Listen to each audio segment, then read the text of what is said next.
Chicago-born rapper Lil Durk appeared before a federal judge in Florida this morning. Chicago-born rapper Lil Durk appeared before a federal judge in Florida this morning. The court date finally came and Lil Durk had to face the judge. Chicago-bred rapper Lil Durk is now facing charges in connection to a murder-for-hire plot, but what went down in that courtroom had everyone talking in a twist no one saw coming. Durk reportedly snitched on his top shooter, the one tied to the attempted hit on Quando Rondo, the same Durk who built his whole image on loyalty and street codes. Just flipped the script. So what's this going to mean for his rep? Can Durk really come back to the rap game talking his talk when everyone knows he broke the code, or is this the beginning of the end of his run as one of the most respected voices in hip-hop? Stay tuned to find out all the details. Court appearance. Lil Durk's situation has taken an unexpected twist, and it's speculated that the Chicago rapper may have flipped on one of his most trusted shooters, the team he built. Only the family has always been about loyalty, but now that loyalty is under serious question, prosecutors are looking at C. London Grant aka Vonnie as a key figure in the murder-for-hire plot that has Durk facing a potential life sentence. The feds hinted that Durk may have thrown Grant under the bus to save himself.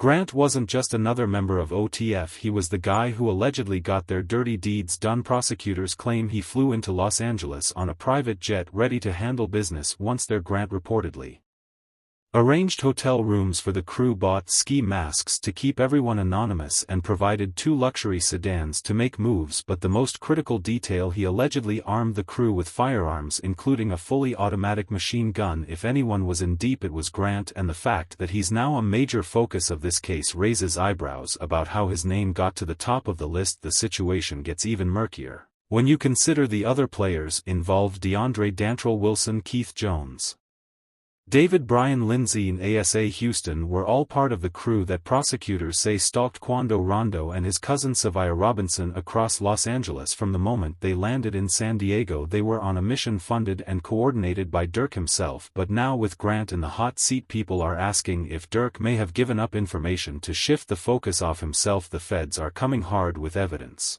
claiming the group tailed Rondo's Cadillac Escalade all day from a dispensary to a clothing store before making their move at a Beverly Center gas station. Houston allegedly parked a getaway car while Jones, Lindsay, and another unnamed associate opened fire, killing Robinson in a hail of bullets. Prosecutors say this was a calculated hit orchestrated by Durk but carried out by his most loyal enforcers. And yet, with Grant now singled out as a top defendant, the question is, will Durk admit to giving them that name? The streets are ruthless, and loyalty and OTF has always been a cornerstone of its identity. But if Durk really did drop Grant, it would mark a shift in everything OTF stands for. Grant, known for his role in keeping the operation moving smoothly, has become a pivotal piece of the case. Some are speculating that Durk's legal team might be using Grant's alleged actions to paint Durk as less involved, possibly as a way to reduce his own sentence. The idea that the mastermind of OTF could turn on his own shooter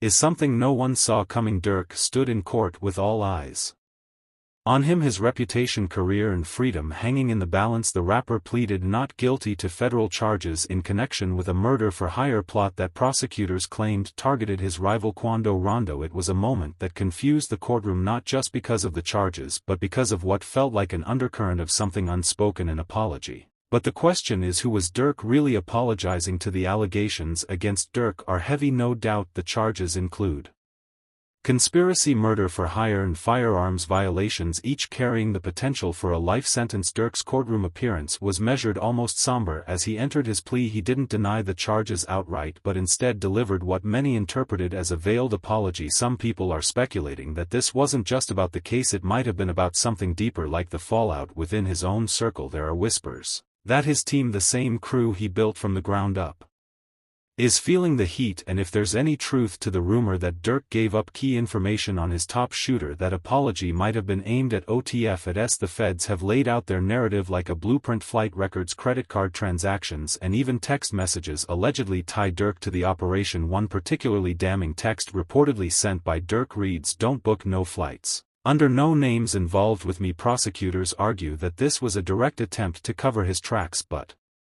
It also raises questions about how much of this came to light and why, but now with Grant at the center of the case, some are wondering if Durk's apology was an admission not of guilt but of betrayal. Did he give up Grant's name to protect himself, or is the federal narrative just another ploy to divide and conquer? Prosecutors are even pulling from Durk's music to build their case, citing lyrics from his 2022 track Wonderful Wayne and Jackie Boy as evidence that he used LPB's death to fuel his artistry and profit from violence. It's a controversial angle, one that blurs the line between creative expression and real-life consequences, but the inclusion of these lyrics paints a picture of someone who in the government's eyes might have used his platform to glorify and capitalize on street life. Durk's fiancée India stepped into the spotlight in a big way, standing by her man as he faces charges that could change everything. India, known for her strong social media presence and her unwavering support for Durk, was spotted outside the Miami courthouse after the rapper's most recent hearing. Her presence was a statement, loud and clear: she's not going anywhere no matter how heavy the allegations get. India has been by Durk's side through it all. The two have been engaged since 2020 and share a daughter, Willow. Their relationship has been a cornerstone of Durk's public persona, often featured in his music and social media posts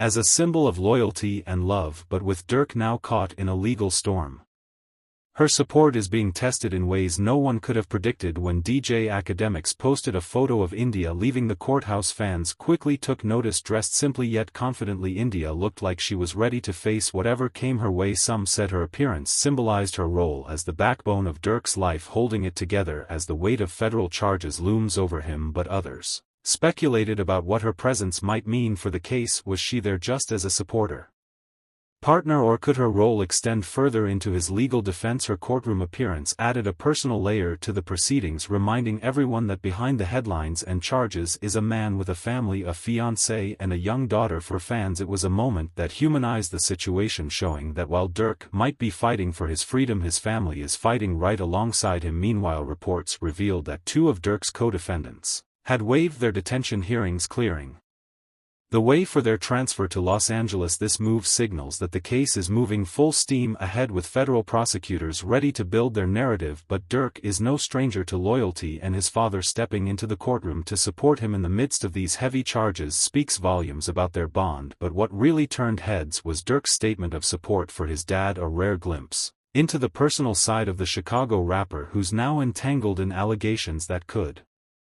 cost him his freedom. In the middle of this whirlwind of legal drama, seeing his father stand by his side was a moment of humanity in a case that's been anything but. Durk's father, who has always been a quiet figure in the background, made a surprising appearance outside the Miami courthouse, walking alongside Durk's high-profile attorney Alex Abetta. He stood tall, showing that family loyalty runs just as deep as the street loyalty. Durk often raps about releasing a heartfelt message. Durk said that his dad has always been the backbone of his family, someone who's seen the streets but has always kept his principles. His support for Durk now means everything. But let's not forget the context here. Durk's defense team has been gearing up for what promises to be a high-stakes trial. His father's presence in court isn't just emotional support, it's a reminder of the values. Durk was raised with values that might play a role in his defense. Whether this show of family unity will make a difference in the courtroom remains to be seen. As the legal battle heats up, all eyes will be on the rapper, his family and the team fighting to keep him out of a federal prison cell. But let's be real, Durk's past isn't exactly squeaky clean. The courts could dig into his old charges and use that to pin this on it. Previous crimes in 2011. Durk, then just a young artist, is trying to carve his path, found himself in deep waters when he was caught with a loaded nickel semi-automatic handgun with a defac serial number. He's facing charges after a man was shot outside the Varsity in February. The man survived. Banks turned himself into police yesterday. That arrest was the start of a series of legal troubles that painted a vivid picture of the challenges he faced growing up on the south side of Chicago. The story goes that police were chasing someone else when they spotted Durk, who took off and ditched the gun beneath a car before slipping into a house nearby. They found him sitting on the couch, cool as if nothing had happened. Bu